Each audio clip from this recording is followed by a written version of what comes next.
a shaking hand, Carwin hangs up the phone. He puts his head in his hands, staring at the helpline number in front of him. He blinks. The door opens and in walks Arwell. They stare at each other wordlessly for a moment, and then both blurt out at the same time, "We need to talk." Over in the café, Gethin is sipping an espresso and chatting to Sian as she puts the finishing touches to a cake she's making for a friend's engagement party.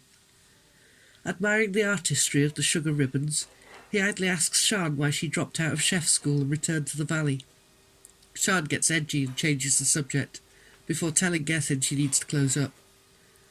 As he leaves, she's packing the cake into a box and muttering to herself, but Gethin doesn't know enough Welsh to understand what she's saying.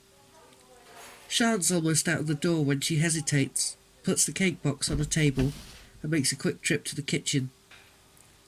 Moments later, she locks the cafe door behind her, hesitates again, and then sets off to her golf with the cake box. Arwell is explaining to Carwin that he found his stash of lottery tickets last week and was worried that Carwin had a gambling problem. Carwin explains that he kind of does, but not like that. He talks Arwell through the conversation he's just had with the man on the helpline, while Arwell stares at him, stunned. "How much?" 1,184,963, replies Carwin, starting to laugh. "I think I've won £10 on one of those." He gestures to the handful of tickets on the table between them. He falls silent, still overwhelmed at his luck.